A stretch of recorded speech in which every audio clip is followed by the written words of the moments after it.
नमस्कार दोस्तों।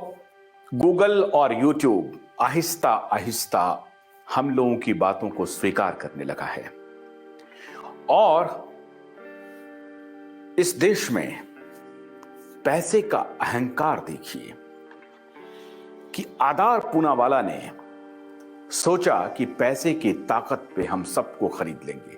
पहले उसने पुलिस को खरीदने की कोशिश की, फिर लोअर जुडिशरी को खरीदने की कोशिश की और उसके बाद उनकी हिमाकत देखिए कि वो हाई कोर्ट तक को खरीदने की कोशिश करने लगा।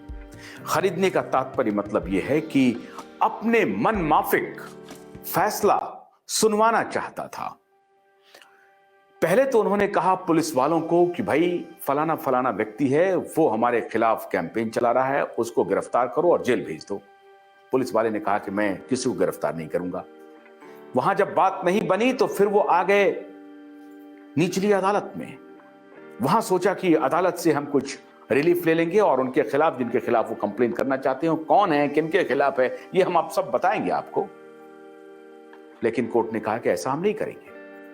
फिर वो हाई कोर्ट आए और हाई कोर्ट में निर्लज्जता की वो प्ली उन्होंने कर दी कि उनको सुनने की जरूरत नहीं है जिनके खिलाफ हमने कंप्लेन किया है।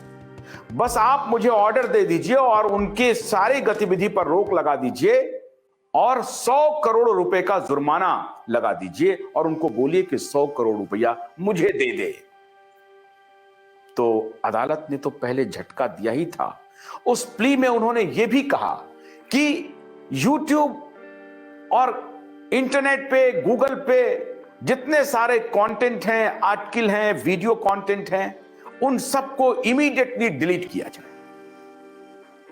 किनसे कहा? अदालत से कहा कि ऐसा आप आदेश किनको दीजिए? गूगल को दीजिए और यूट्यूब को दीजिए। आपको मालूम होगा कि यूट्यूब गूगल की ही कंपनी है, तो मतलब दोनों को आप नोटिस भेज दीजिए और कहिए कि जिस व्यक्ति के खिलाफ हमने कंप्लेन किया है उसके सारे कंटेंट को इमीडिएट इफेक्ट से डिलीट कर दे। लेकिन ऐसा गूगल और यूट्यूब ने नहीं किया और गूगल और यूट्यूब ने जोड़ का झटका धीरे से दे दिया है। किसको? आधार पूनावाला को। आज इसी मुद्दे पर पिछले 5-10 दिन से लगातार मुंबई की अदालत में, हाई कोर्ट में सुनवाई हो रही है और हमारे नीलेश ओझा जी बहुत जबरदस्त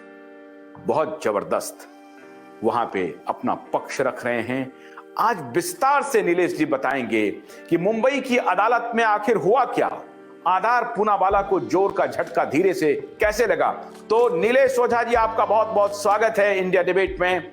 नीलेश जी, हमारे दर्शक इंतजार कर रहे हैं कि इस आधार पूनावाला को, जिसके खिलाफ अब सारे पर्चे खुलने लगे हैं, इनकी बेईमानी के कारनामे खुलने लगे हैं। आपको मालूम होगा कि आज एक वीडियो वायरल हो रहा है डिजिटल वर्ल्ड में और वो वीडियो है फाइजर के सीईओ का। और डावोस की सुंदर वादियों में, मनमोहक वादियों में संवाददाताओं ने माइक लगा दिया और पूछना शुरू किया कि जो बूटी तुमने बनाया था, उस बूटी की इफिकेसी के बारे में सबसे पहले तुमने कहा 100%, फिर कहा 90%, फिर कहा 80%, फिर कहा 70%। तो रिपोर्टर लगातार उस फाइजर के सीईओ से पूछ रहे हैं कि भैया ये आप माफी मांगेंगे पूरी दुनिया से, क्योंकि लाखों लोगों की जिंदगी तबाह हुई है। उसने कहा no thank you very much, have a good day. Reporter ने कहा कि मेरा गुड डे तो तब तक नहीं होगा जब तक आप मेरे सवालों का जवाब नहीं देंगे। फिर भी वो फाइजर का सीईओ भागता रहा। तो फाइजर के मालिक को डावोस में घेरा जा रहा है और सीरम के मालिक को मुंबई की अदालत में नीलेश ओझा घेर रहे हैं। नीलेश जी, अब जरा तफसील से बताइए हमारे दर्शकों को क्या क्या हुआ कोर्ट में। कोर्ट में ऐसा हुआ कि पहले उनका जो सूट था, उन्होंने कहा कि यूट्यूब, गूगल एक और ट्विटर, ये दोनों के सारे डिफामेटरी जो ट्वीट है वो डिलीट कर दिए जाए। योहान टेंगरा, अवेकन इंडिया मूवमेंट, अंबर कोरी, इनका अकाउंट भी डिलीट कर दिया जाए और इनको आगे फ्यूचर में ऐसा कोई ट्वीट करने से रोका जाए। ट्विटर कंपनी को आदेश दिया जाए कि इनको ऐसा कुछ ट्वीट ना करने दे। जो भी थे उनके प्रेयर्स थे। तो और उसमें बहुत मतलब शुरू में उनका ये भी था, उन्होंने एफिडेविट पे लिखा आदर पूनावाला ने कि हम ट्विटर से हमारे लेवल पे हम ये कर रहे हैं कि इनका सब ये डिलीट कर दो करके हमारे लेवल पे हम कर रहे हैं। अब हुआ क्या, जैसा मैटर कोर्ट में आया,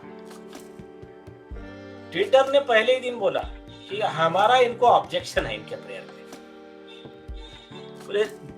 और सेम स्टैंड अभी गूगल यूट्यूब ने भी लिया और एफिडेविट दे दिया कोर्ट में गूगल यूट्यूब की तरफ से।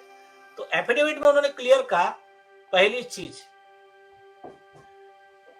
तुम्हारा डिफामेशन हुआ नहीं हुआ, अभी डिफामेशन में उनके जो वर्ड्स थे कि मास मर्डरर, माफिया, फार्मा माफिया, तो ऐसे जो जो वर्ड्स है आदर पूनावाला और सीरम इंस्टीट्यूट के खिलाफ ये वाले, ये चीटर, लायर, चोर जो भी यूज किया है, तो वो